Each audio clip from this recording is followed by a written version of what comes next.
नमस्कार, श्री सिद्धों को नमस्कार। ध्यान मूलम गुरुर्मूर्ति, पूजा मूलम गुरुपदम, मंत्रमूलम गुरुर्वाक्यम, मोक्षमूलम गुरुकृपा, मोक्षमूलम गुरुकृपा। अनंतुपकारी पूज्य वरों के चरण कमल में कोटिशा वंदन। अनंतुपकारी जन जन के आस्था केंद्र आचार्य सम्राट गुरुदेव पूज्य श्री आनंद ऋषि जी महाराज साहब के पावन स्मृति में शतशः अभिवादन। वर्तमान आचार्य डॉक्टर शिव मुनि जी महाराज साहब, युवाचार्य पूज्य महेंद्र ऋषि जी महाराज साहब, प्रवर्तक पूज्य श्री कुंदन ऋषि जी महाराज साहब के चरण कमल में कोटिशा वंदन। तपस्वी रत्न पूज्य किशन मुनि जी महाराज साहब, श्रुत स्थवीरा प्रखर व्याख्याता गुरुनी मैया डॉक्टर पूज्य धर्मशिला जी महासती जी के पावन स्मृति में शतशः अभिवादन। उपस्थित धर्मप्रेमी भाइयों, करुणामूर्ति माताओं तथा बहनों, आज जिस प्रकार तीर्थंकर के 5 कल्याणक होते हैं, वैसे दीपावली के 5 पर्व, उस पर्व का आज अंतिम दिन है।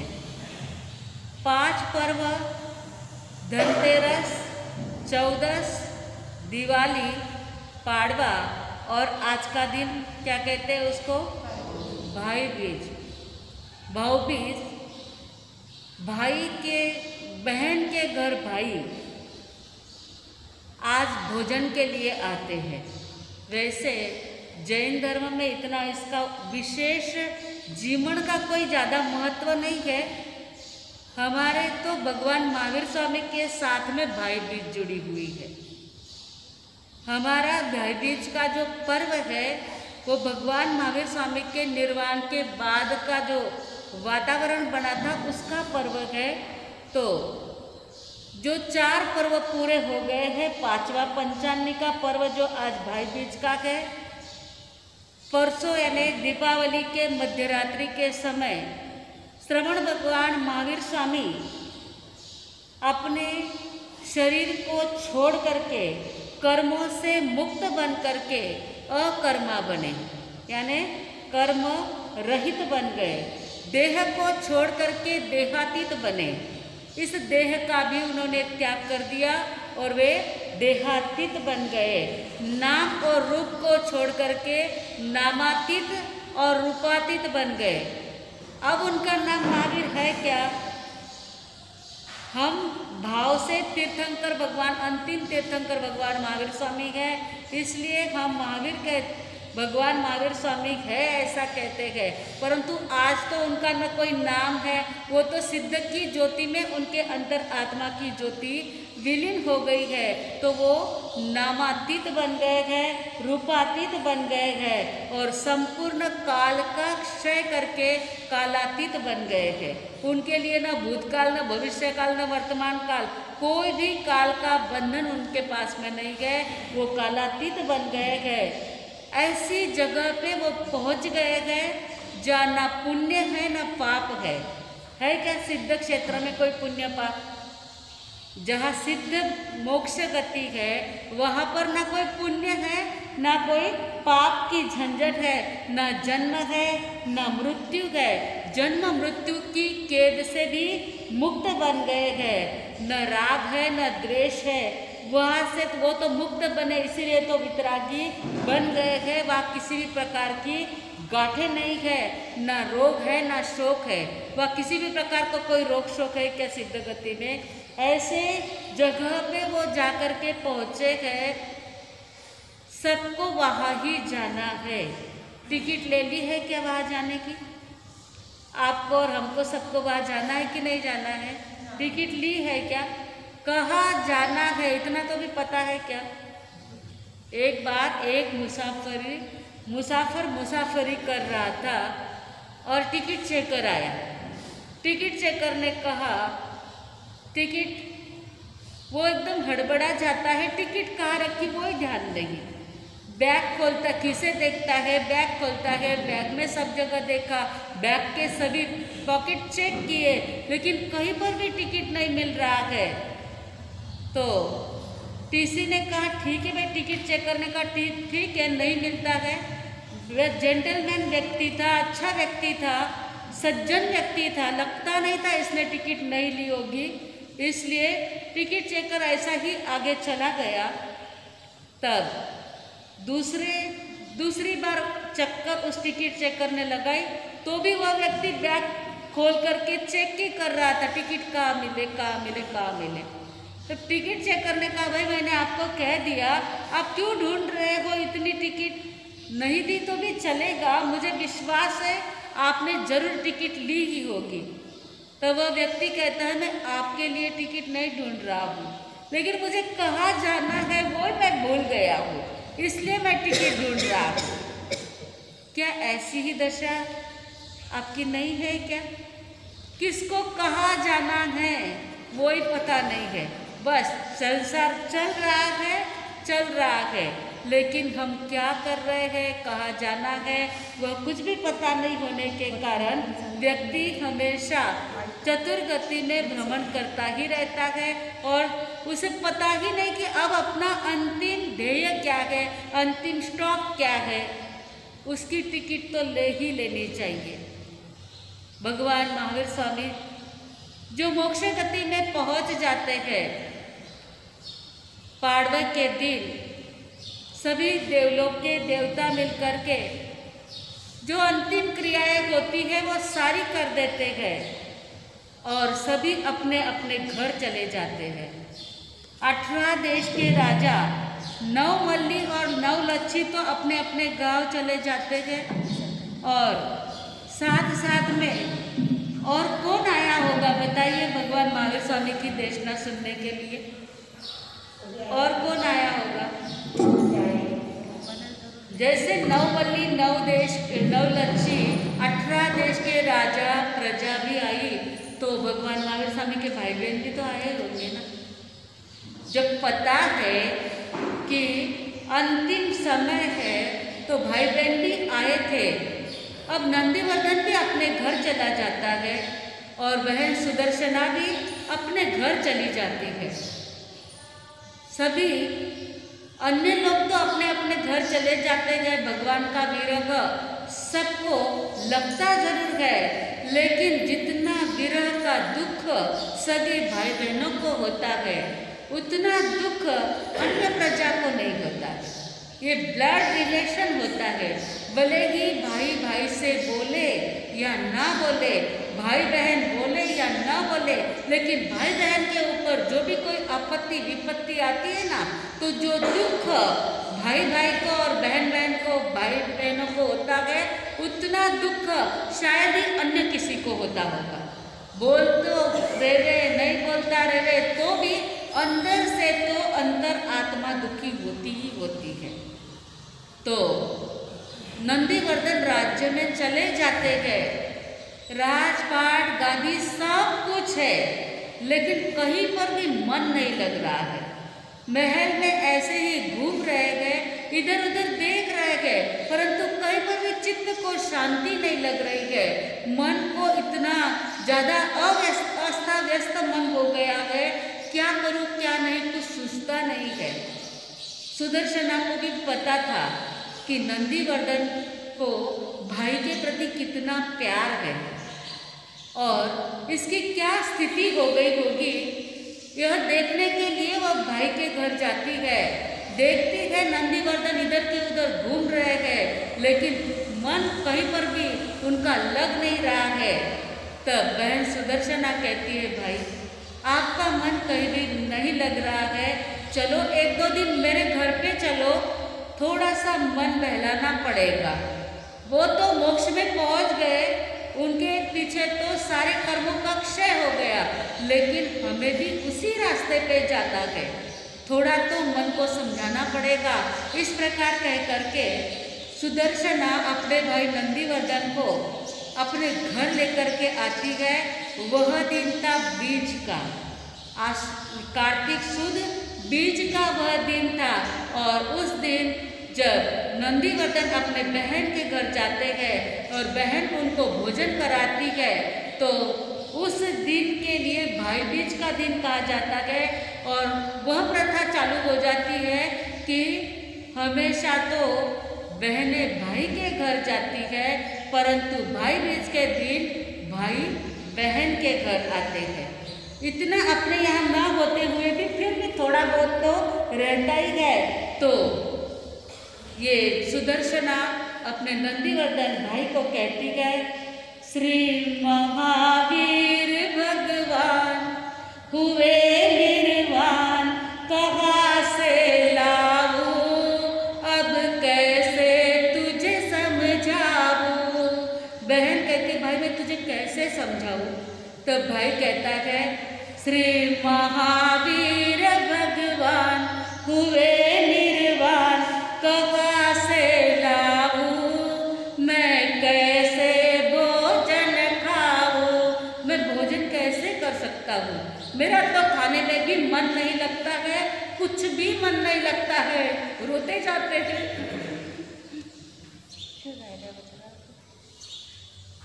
आगे नंदीवर्धन और सुदर्शना बहुत एक दूसरे को समझाते हैं।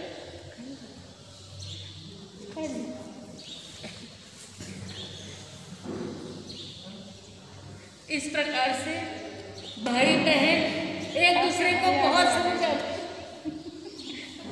मैं कोई करुण बात कभी कहने नहीं पाती हूँ, यही रामायण मेरा। किसी का भी हो मैं करुण बातें कभी कह नहीं पाती हूँ, ये है मेरा ही दिल पहले रोने लग जाता है। तो नंदीवर्धन कहता है मैं तो भोजन कर ही नहीं पाऊंगा। तब बहन बहुत समझाती है। बहन कहती है भाई आपको तो मेरे घर पर भोजन करना ही पड़ेगा, कब तक भोजन नहीं कर पाएंगे। इस संसार में किसी भी व्यक्ति का कितना भी प्रिय व्यक्ति चला जाए, भोजन किए बिना कोई रह सकता है क्या। भोजन ये पेट की अग्नि ऐसी होती है कि सब अग्नि बुझाना संभव है लेकिन एक क्षुधा अग्नि को बुझाना संभव नहीं है। नंदीवर्धन कहता है मन तो नहीं करता है बहन, लेकिन क्या करूं, अब तू बहुत कहती है इसलिए खा लेता हूँ। और उस दिन नंदीवर्धन बहन के घर भोजन कर लेते हैं। वैसे ही वैदिक ग्रंथों के अंदर एक बात आती है यमराज और यमी का। यमी के घर यमराज जाते हैं, वो भाईबीज का ही दिन होता है और जब बहन कहती है भाई भोजन कर लो, भोजन करते हैं, यमराज खुश हो जाते हैं। तब यमराज कहते हैं बहन मांग मांग तुझे क्या चाहिए। यमराज कौन आप सबको तो पता है ना, जो सबके अंतिम समय में प्राण लेते हैं। वैसे देखा जाए ना तो अपना आयुष्य पूर्ण होता है और प्राण निकल के चले जाते हैं, परंतु वैदिक ग्रंथों में कहते हैं कि यमराज आते हैं और यमराज प्राण लेकर के जाते हैं। ऐसा जो भी कुछ होगा अपन को तो केवल ज्ञान नहीं है कैसे प्राण जाते हैं और कौन लेकर जाते हैं और स्वयं ही जाते हैं। अपने जैन दर्शन में तो कहते हैं कि अपना आत्मा शरीर में से निकल करके और तुरंत दूसरी गति को प्राप्त हो जाता है। भगवान महावीर स्वामी का आत्मा तो दूसरी गति को प्राप्त हुआ क्या, उनका आत्मा तो शुद्ध बुद्ध मुक्त होकर के ज्योत में ज्योत के रूप में सिद्ध गति में पहुंच जाता है। परंतु यमी कहती है यमराज को आप सबके प्राण हरण करने वाले, सबकी मृत्यु करने वाले, आपसे एक ही मांगती हूँ बात आज मैं, जो भी भाई बहन के घर भोजन करने के लिए आएगा उसकी कभी भी अकाल में मृत्यु नहीं होगी, उसकी कभी भी अकाल में मृत्यु नहीं होगी। इस प्रकार से वर मांगा और कहते हैं इसलिए सभी वैदिक लोग जो हिंदू लोग हैं वह हमेशा भाई के घर बहन के घर भाई भोजन करने के लिए इस भाई बीज के दिन जाते हैं। तब से ये भाई बीज चालू हुई है। वैसे भी देखा जाए तो भाई बहन का जो नाता है वो अनादि अनंत काल से चला आ रहा है। आज ऋषभदेव भगवान को होने में कितने वर्ष हो गए हैं? वर्षों की गिनती कर सकते हैं क्या? उनका आयुष्य ही 84 लाख पूर्व का था। और जब ब्राह्मी और सुंदरी ये दोनों बहनें थी, ब्राह्मी जी ने तो संसार का त्याग किया, लेकिन सुंदरी अत्यंत सुंदर थी और भरत महाराज का उसके ऊपर बहुत ज़्यादा प्राण जीव था, इसलिए वो दीक्षा नहीं ले पा रही थी। परंतु उन्होंने 60,000 वर्ष तक सुंदरी ने आयनबिल तप किया और उन्होंने संयम अंगीकार कर लिया, दीक्षा ले ली। और इस बाजू बाहुबली भी दीक्षा ले लेते हैं। सुंदरी ने भी दीक्षा ली है, बाहुबली ने दीक्षा ली है। ऋषभदेव भगवान विचरण करते गए। ब्राह्मी सुंदरी दोनों ही साध्वियाँ भी अपने साध्वी समुदाय के साथ में विचरण कर रहे गए। और ऋषभदेव भगवान ने जाना देखा कि बाहुबली अभिमान के हाथी के ऊपर चढ़ा हुआ है। अभी तक उसे केवल ज्ञान, केवल दर्शन प्राप्त नहीं हुआ है, साधना का तो कोई पार नहीं है।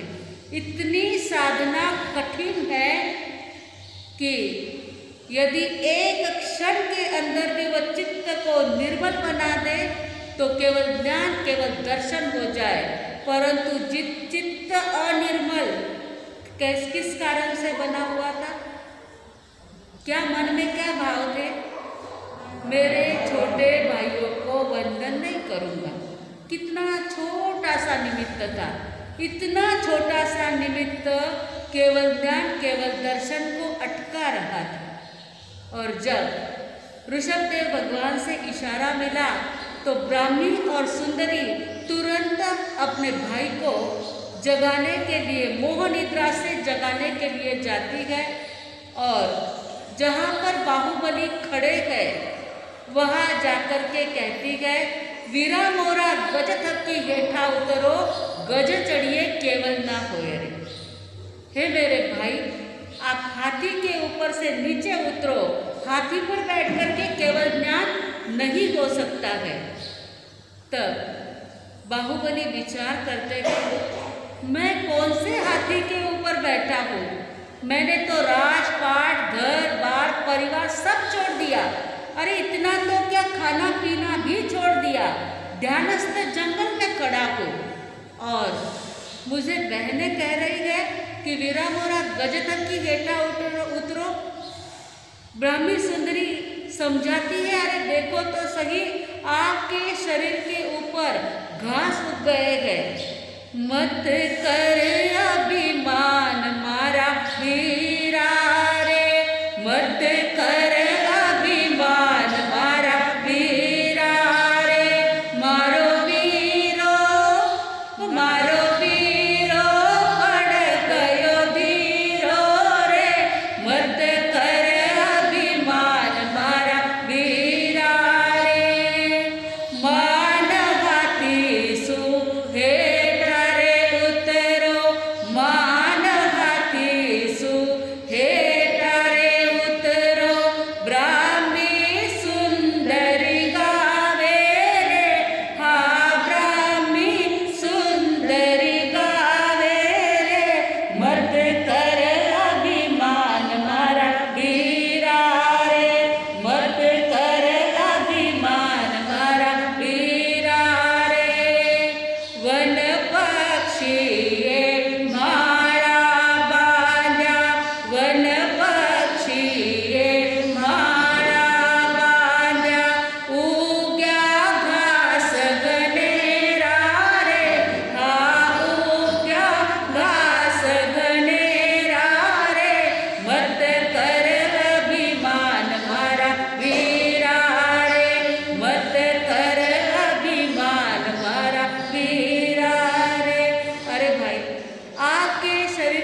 इसलिए आप अभिमान की हाथी से नीचे उतर जाओ, इतनी कड़ी साधना, और फिर भी तब विचार आता है बाहुबली को कि मैं अभिमान रूपी हाथी पे चढ़ा हुआ हूँ। मैंने मात्र छोटे भाइयों को वंदन नहीं करना, इसलिए भगवान के पास में भी नहीं गया।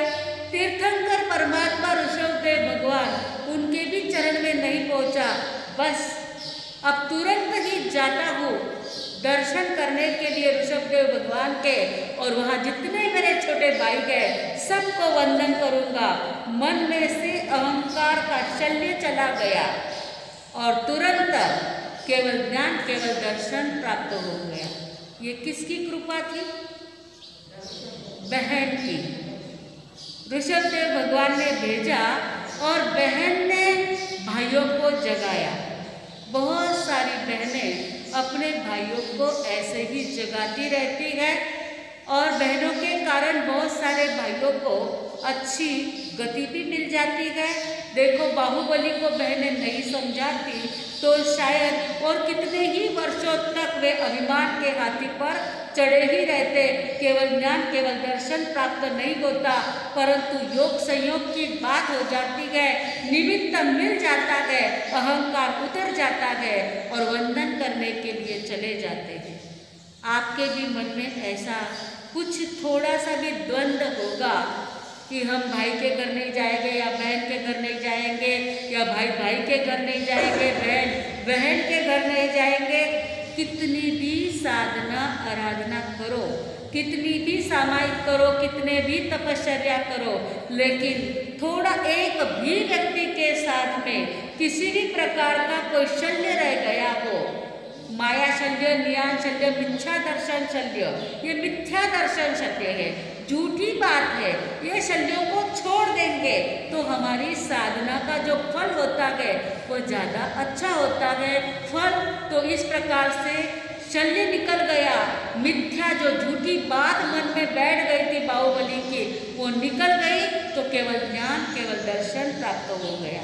आज के दिन हमें भी अपने मन में कोई भी ऐसी मिथ्या झूठी बात बैठ गई हो, इरा साथे नहीं बोलूला, उरो नहीं रखूला, उरो ध्यान नहीं रखूला, ये कुछ भी मन में रह गया होगा, उसको सबको निकाल देना है और सबके साथ में प्यार से रहना है। इस प्रकार भाई बहन बीच में जो बहनों ने समझाया और बाहुबली को केवल ज्ञान हो गया, ये है भाई बहनों का प्यार। एक बार कृष्ण महाराज, जिनकी रानियां कितनी थी? कितनी रानियां थी? 32,000। 32,000 रानियां थी। चक्रवर्ती को 64,000 होती है और वासुदेव को 32,000 रानियां होती है। एक दिन कोई किसान गन्ने उस लेकर के आए और उस सभी रानियों के साथ में, और सुभद्रा बहन भी साथ में बैठी हुई थी, सभी वहाँ पर थे।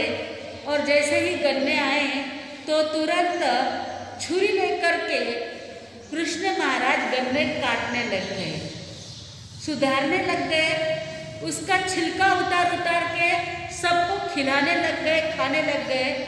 उसमें भूल भूल में वह जो छुरी थी कृष्ण महाराज के हाथ में घुस जाती है। गन्ने में जाने के बजाय कृष्ण महाराज के हाथ में चली जाती है। उनके हाथ में से, अंगुली में से खून की धारा बहने लग जाती है।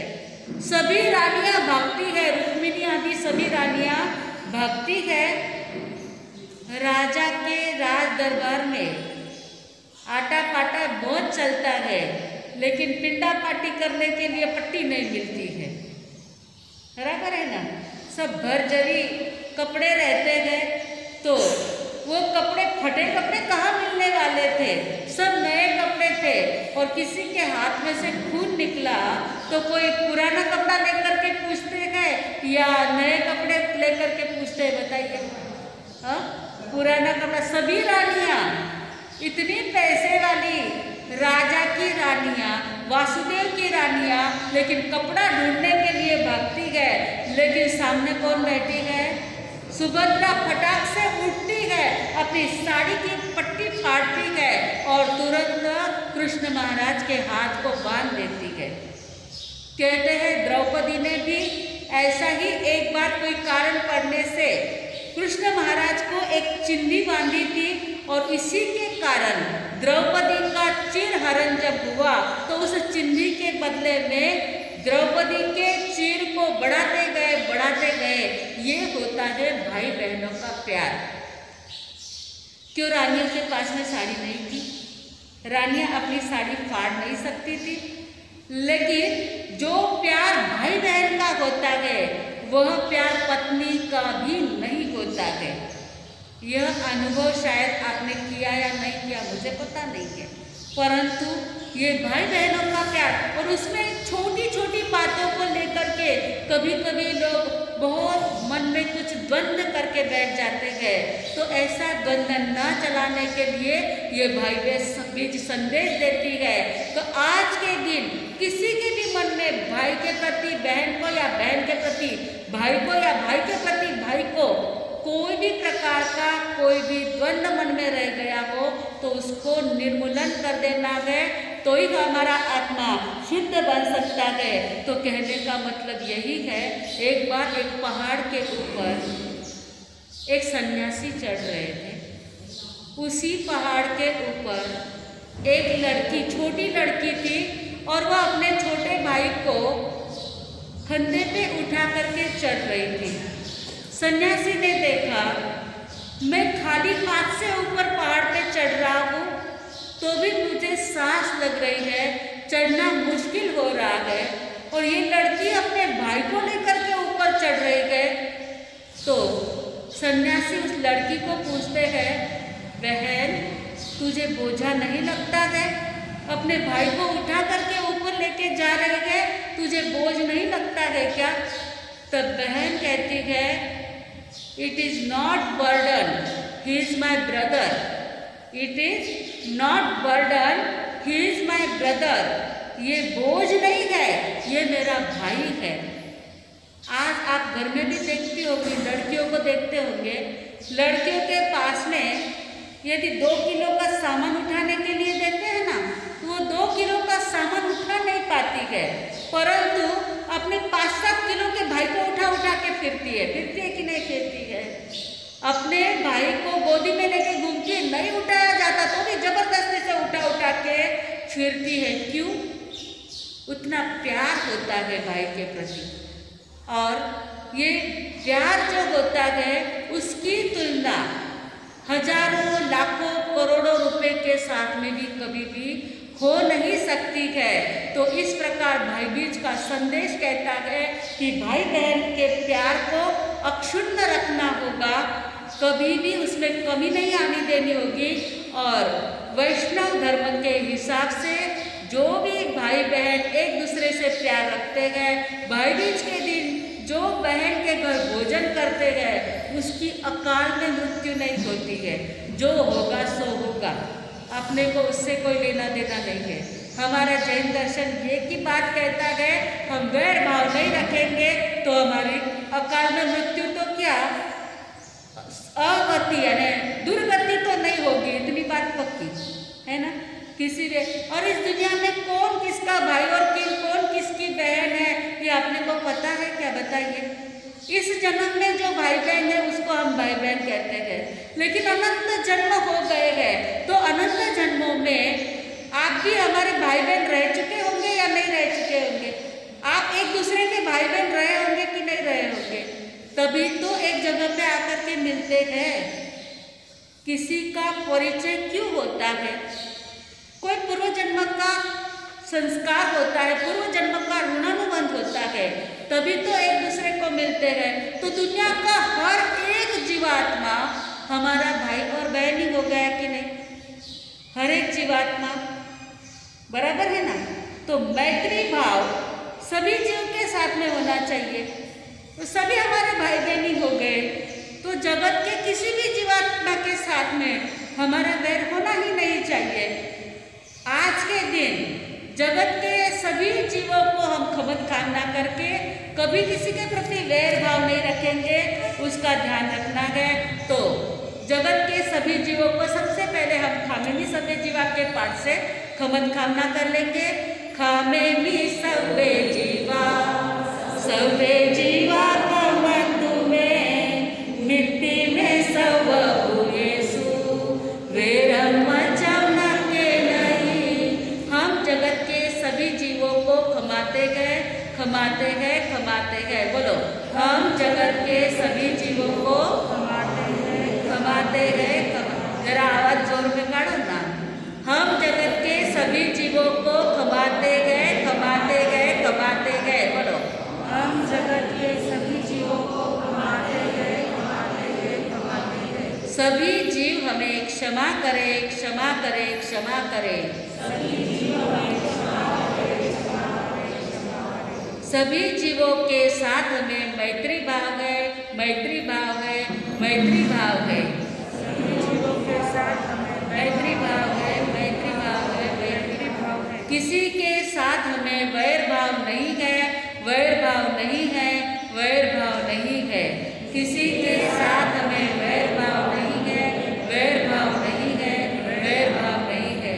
बस आज से रोज एक प्रार्थना रोज करना इतनी कि जगत के सभी जीवों के साथ में खमन कामना करना। इस जन्म में किसी के साथ में वैर भावना नहीं होगी, लेकिन पता नहीं पूर्व जन्म में किसी के साथ वैर बांध लिया होगा, कभी किसी के साथ में वैर भाव हो गया होगा, तो सबके साथ में मैत्री कर लेना है। यह हमारा आज का भाई बीज का पर्व हमारे सभी जीव मात्र भाई बहन ही है, तो उनके साथ में मैत्री भाव हम कर लेंगे। उसके बाद में भौतिक जीव के अंदर आज लौकिक रूप से भाई बहनों के वहाँ भोजन करना होता है। आपको भी हम आमंत्रण देते हैं भोजन के लिए। हमारा भाव भोजन सबको करना है। यदि भाई आ जाता है ना, तो बहन को कितना आनंद होता है। कहते हैं बहन के घर भाई और ससुराल में जवाई, बहन के घर भाई और ससुराल में जवाई। जवाई जे आया पछे मानी बायांद्र देखलो कित्तो रे कई करून कई घालो हुए की नहीं मन रमायने। जवाई जीरा लाड कोड घनाच करे, घर जवाई नहीं। घर जवाई लोग कोई ध्यान नहीं रखे, परंतु जब जवाई घर में आ जाते, बातें मत करो बहने, आपको भी भाई बहन का प्यार समझना है। तो घर में जब जवाई आता है उस समय में जितना प्यार सासू को होता है ना, शायद किसी और को होता होगा। बेटी को बार बार पूछती है कई भावे तो थारा मिस्टर ने, जवाई जी ने, पावना ने कई भावे, पावना ने कई भावे, तो जो भाता है वो ही खिलाते हैं। लेकिन जवाई जी कितने दिन रहते हैं? पहला दिन रो, दूसरा दिन री, तीसरा दिन रिया, तो वो तो सगा देना। जवाई भी ज़्यादा रहे तो अच्छा नहीं लगता है ना। पहला दिन रो पावनो, दूसरा दिन री, तीसरा दिन रिया, तो आप तो कटे गई। वो थोड़े दिन के लिए, थोड़ी देर के लिए आते गए। यदि ज़्यादा रुक गए तो पचे रेगुलर जीवन जिम्नो है जीवो वो फिर रेगुलर हो जाते हैं। कभी लोगों के ससुराल गांव में होते हैं ना, तो भी जवाई लोग जल्दी ससुराल में जाते नहीं है। भले ही गांव में हो, लेकिन जवाई की तरह रहे तो उसका मान पान रहता है। और तभी सासू नया नया कुछ बना के खिला पाती है। और भाई के घर, बहन के घर जब भाई आता है तो बहन को तो सब पता रहता है ना, मेरे भाई को क्या भाता है करके। एक बार ऐसा ही हो गया, हम लोग हमारे घर में माता जी पापड़ वापड़ का काम चल रहा था और मामा अचानक आ गए, तो माता जी फटाक से उड़ गए रसोई बनाने के लिए। तो भाई कहता, जीजी तू कईच नको करू, तू लोयारो शाक आणि सोगरो करने दे मने, मैं तो लोयारो शाक और सोगरो खाऊ लग, मने दूसरों कईच नहीं चाहिए। और सच में जो ऐसा होता है, भाई बहन का प्यार ही वैसा होता है। वो बाकी का सब तो बनाएंगे ही बनाएंगे, कितना भी मना किया भाई ने तो भी दूसरी 10 चीज़ें तो बनाएंगे। और साथ में वो लोया का साग और सोगरा भी बना दिया, भले थोड़ा क्यों ना खाए, लेकिन मेरे भाई को क्या अच्छा लगता है वो बहने को पता रहता है। ऐसा ही एक भाई बहन थे, माता पिता कोई नहीं थे।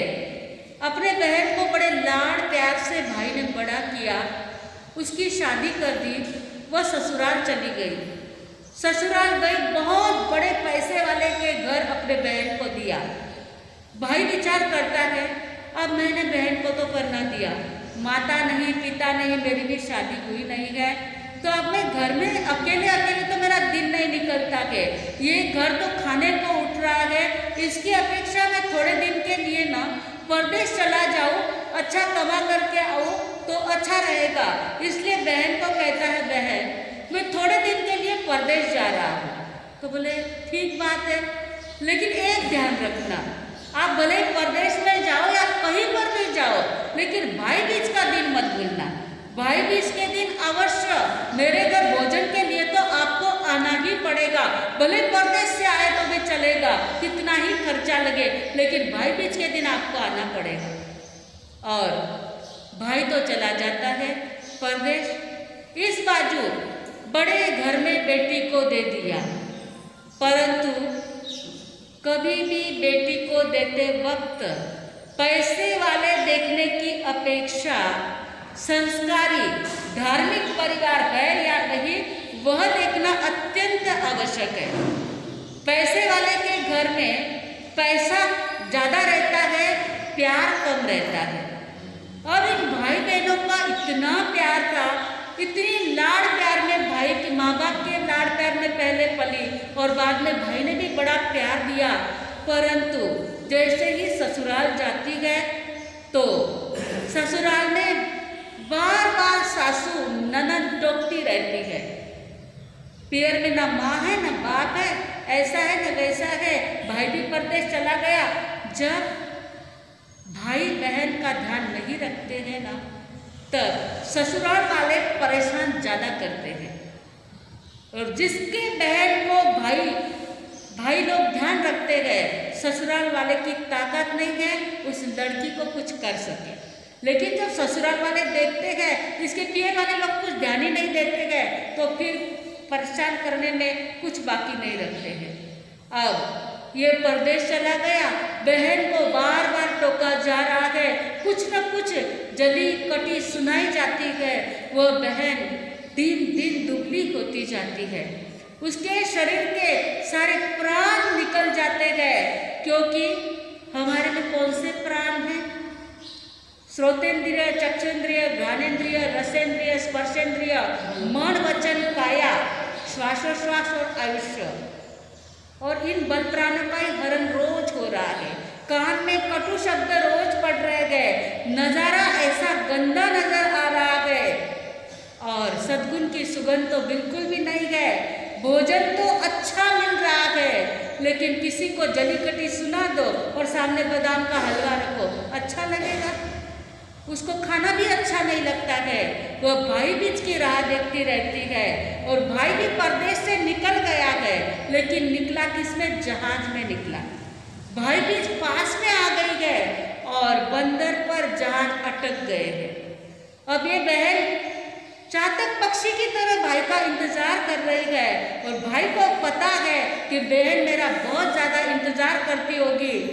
वह किसी व्यक्ति जो जहाज से नहीं लेकिन दूसरे रास्ते से जा रहा था, उसके साथ में हीरे की अंगूठी कवर में डाल करके बेचता है।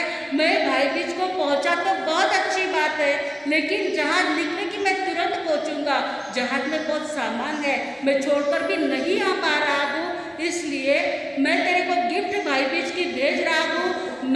तू मेरे को भाव भोजन करा देना भाई बीच के दिन, आकर के मैं रियल भोजन कर लूँगा, लेकिन मैं पहुँच नहीं पा रहा हूँ। वह कवर मिल जाता है। बहन राह देख रही, अब जहाँ जाएंगे, अब जहाँ जाएंगे। और जैसे ही समुद्र किनारे जहाज आते गए, भाई को लेने के लिए बहन और सब जाते हैं। भाई घर पर आता है, लेकिन बहन का मुख देख करके भाई घबरा जाता है। अरे तू ऐसी कैसी हो गई? तुझे क्या दुख है, क्या हो गया?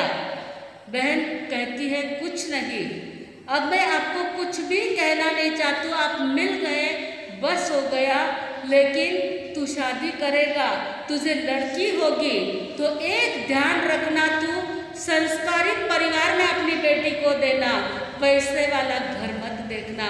इतना कह दी है और उसको हार्ट फेल हो जाता है। तो दिल की बात भी कोई किसी को कहते हैं तो किसको कहते हैं दिल की बात? अपने दिल की बात किसको कहते हैं? भाई को ही कहते हैं और किसी को नहीं कह पाते हैं। दुनिया के लोग तो बात सुनेंगे और हंसी करेंगे। जो भी दिल की बात होती है भाई को ही कही जाती है। तो इस प्रकार से वह बहन गुजर जाती है। भाई भयंकर रुदन करता है और आगे जाकर के वह सबको संदेश देता जाता है। भाई भी सबको कहता जाता है पढ़ाना होगा बेटी को तो संस्कारी घर में देना, लेकिन कभी भी ऐसे पैसे वाले के घर में मत देना जो टोकते रहते हैं, जो जली कटी सुनाते रहते हैं। कभी भी शादी भी करना हो, विवाह भी करना हो ना, समान कैटेगरी के लोगों के साथ में करना। गरीबों ने कभी भी पैसे वाला घर देखना नहीं। अपने बेटी के भाग्य अच्छे होंगे, नसीब अच्छे होंगे तो पैसे वाले बन जाएंगे। समान कैटेगरी वाले होंगे ना तो कोई किसी को टोकेगा नहीं, रोकेगा नहीं, परेशान नहीं करेगा। परंतु यदि कम ज़्यादा वाले होंगे ना तो बेटी भी जहाँ जाएगी ना, मारा पीर में तो ऐसो होतो, मारा पीर में उसो होतो, आठेतर कहीं नहीं, ऐसा सुनाएंगे। और यदि पैसे वाले के घर में गरीब की बेटी आएंगे, थारा बापरा घरे तू कहीं देखे हो तो, तारा बापरा घरे तू कहीं देखे हो तो। ये छोटी बड़ी बातें संसार में छोटा झगड़ा रहता है और बड़ी बड़ी बातें हो जाती है। इस छोटे झगड़े के कारण बहुत बड़ा बड़ा रामायण महाभारत हो जाता है। इसलिए किसी को कोई बोलने का, रोकने का, टोकने का अवसर ही ना मिले। ऐसा यदि देखोगे, वैसे बात जोड़ा तो ऊपर से बन के आता है। ये तो खाली बनाने वाले निमित्त मात्र बनते हैं, परंतु बाय चांस ऐसा किसी के घर में हुआ भी होगा। किसी गरीब की बेटी होगी तो किसी को कुछ बोलना नहीं, टोकना नहीं। श्रीमंत के घर में आप आ गए हैं तो वहाँ पर अपनी अपनी समझ के अनुसार रहना। गरीब की बेटी आई है तो उसे नहीं टोकना, और श्रीमंत का बेटा है तो ऐसा नहीं करना कि महागना श्रीमंत है। श्रीमंत की बेटी होगी और गरीब के घर में आ गई होगी, या उसी के कर्म के कारण पैसा कम हो गया होगा, तो उसने कभी नहीं कहना कि मैं हमारा पीर रहा मैं गणों देखो। तो सब समभाव से रहते हैं तो टोका टोकी, रोका रोकी, झगड़े कुछ नहीं होते हैं। इसलिए सामयिक रोज करनी चाहिए तो समभाव आता है। लेकिन सामयिक नहीं करते गए तो धर्म का ज्ञान नहीं रहता है, धर्म का ज्ञान नहीं रहता है तो समभाव नहीं रहता है, और समभाव नहीं रहता है तो घर में शांति नहीं रहती है। घर में यदि शांति रखनी हो तो किसी को किसी की कुछ भी जली कटी सुनाना नहीं, ना बहू को ना बहू ने ससुराल वाले को। समझ गए बात को? आठे तो सगळा चोखाच लोग बेड़ा गेला है। कोई किने जली सुनावे नहीं, कोई किने कटी सुनावे नहीं, कोई किसी की काटते नहीं है। सब अच्छे लोग हैं, अच्छे ही रहना है, संस्कार को ही प्राप्त करना है। बाकी दुनिया में तो पैसा आता है और चला जाता है। किसी के साथ में गठुड़ा बांध करके पैसा आपने दिया है और लेके कोई गए है क्या? कोई लेके जा नहीं पाता है। कितना भी पैसा होगा ना तो साथ में तो जाने वाला है ही नहीं। तो ध्यान रख लेना है। आज हम आपको भी भोजन के लिए बुला रहे हैं। हमारे यहाँ भी आपको भोजन करना है, भाइयों को सभी को, क्योंकि आज भाई बीज के दिन बहन के घर भाई को भोजन करने के लिए आना है। तो हमारा भोजन कौन सा है? तो आपको भोजन के लिए बुलाया गया तो 56 प्रकार की वानगियाँ बनानी पड़ेगी। ऐसा थोड़ी ना चलेगा साग दो रोटी दाल चावल फक्त जिमाए ले, तो बहुत सारी मिठाइयाँ भी परोसनी पड़ेगी। तो उन सभी भोजन के अंदर है सबसे पहला हमारा धर्म कौन सा है? दान। तो दान का दुधपाक, हमारे यहाँ दान का दुधपाक यानी खीर। गुजराती लोग दुधपाक बोलते हैं, यहाँ पे खीर बोलते हैं। तो दान का दुधपाक सबको जिमाएंगे। अकेला दुधपाक तो अच्छा नहीं लगता है ना, तो दुधपाक है। फिर 56 भोग बनाने हैं ना, तो फिर शिरा भी तो बनाना पड़ेगा। तो शियल का शिरा, दान का दुधपाक, शियल का शिरा, तपश्चर्या का तोरू की सब्जी, तपश्चर्या की तोरू की सब्जी, दानशील तप और भावना के भजिए, खीरा साथे शिरारा साथे गरमा गरम भज्या असल तरह चोखा लागिला। तो भावना, शुभ भावना के भजिए का भोजन करना है। बाकी फराल का तो सबको देते ही है ना, करंजान पुड़ियान, कर्म क्षय करने की करंजी, पूरी जो बोलते हैं सारंगी पूरी। तो हमारे अंतर आत्मा में जो सार रूप जो है, उस सार को ग्रहण करना, वह है सारंग की पूरी। सेवा की शेव, सगळ्या घराला सेवा वेळीच है ना आभार। तो वो सेवा तो सगळी भौतिक सेवा है, परंतु सेवा की शेव, कल हमने सेवा के लिए वैयावच्च केंद्र का उद्घाटन किया। हमारे संजू भैया कहाँ चले गए थे? सारी मेहनत आपने की, सामान मंगाया, सब कुछ किया और बराबर उद्घाटन के समय में ही आप चले गए थे। तो उस समय में जैसे ही मंगलिक हुई ना, तुरंत अंदर ले जाना भूल गए। फिर सबको बुलाने को भेजा, आपको भी बुलाने को भेजा था, परंतु उद्घाटन हो गया है और सेवा की शेव चखने का काम तो अब यहाँ चालू हो ही जाने वाला है। तो सेवा की शेव, सत्कार्य, सत्कार्य का मुखवास, जीवन हो जाता है फिर मुखवास भी तो चाहिए ना। सत्कार्य की शो परिचय को हो, सुवादाना, सुवादाना तो बास है, ये सत्कार्य का होना चाहिए। और अनेक प्रकार के काजू कतली वगैरह है, तो ये काजू कतली ये कर्म क्षय करने के लिए और कार्य को कुशल बनाने के लिए काजू कतली का भोजन करना है। विविध प्रकार की वानगी है, अब आप जोड़ लेना किसके साथ में किसको जुड़ाना है करके। हाँ, तो ऐसा 56 भोग का भोजन हमारे यहाँ पर आपको करने के लिए आना है। द्रव्य भोजन करते करते तो अनंताकाल बीत गया है। अब भाव भोजन करने के लिए हमें इस स्थानक में भाव रखना है। आप जैसे भगवान महावीर स्वामी नैसार के भव से पहले गुड़ बने, फिर कर्मों का क्षय करते करते करते करते नंदमनियार के भव में लाखों मास खमन करके और वे ग्रेट बन गए। और जब महावीर भगवान के जन्म में आए तो उस समय वे यानी वो गॉड बन गए। महावीर के समय में आए तो वे गॉड बन गए, तीर्थंकर परमात्मा बन गए। हमें भगवान महावीर स्वामी के निर्वाण से यही संदेश लेना है। अभी सब यहाँ पर आए हुए सभी लोग गुड़ तो है ना, सब गुड़ है इसलिए तो यहाँ आए गए, सब अच्छे हैं इसलिए तो यहाँ आए गए। और साधना आराधना करके सभी को ग्रेट बनना है, बनोगे ना सब जन ग्रेट। और एक दिन आपका हमारा ऐसा आ जाए कि हम भी गॉड बन जाए। इसी भावना को लेकर के आज का भाई बीज का पर्व आया है। हम भी यहाँ लगभग 3.5 महीने से यह भाई बीज के लिए, समझो भाइयों के लिए, बहनों के लिए, सबके लिए भगवान महावीर स्वामी की देशना सुना करके, भगवान महावीर स्वामी के उपदेश को सुना करके और ओवाड़े आए थे। आज भाई बीजरा दिन ओवाड़े है ना, तो हम भी भगवान की वाणी सुना करके आपको ओवाड़ रहे हैं। आज महाराष्ट्र के लोग ओवाड़ते हैं ना, मारवाड़ी लोगों के घर में शायद ही ये ओवाड़ना होगा, नहीं होता है बहुतेक, तो मैंने तो नहीं देखा है ऐसा कभी। तो लेकिन फिर भी जो होगा जहाँ होगा, तो इस सभी की दक्षिणा तो हमको देनी पड़ेगी ना कुछ न कुछ। बहन के हाथ से ऐसी ओवाळणी कर लेते हैं क्या भाई? कई तरी तो थाली में नाखनोज पड़ेगा ना, तो हम थाली के अंदर क्या दोगे? कल तो वर्करों को देने के लिए आपने पैसे दे दिए, आज कुछ न कुछ व्रत प्रत्याख्यान कर लेना। एक प्रत्याख्यान तो आपको सबको रहेगा। हमारा चातुर्मास जहाँ भी होगा वहाँ आपको चौमासे में एक बार हर साल आना।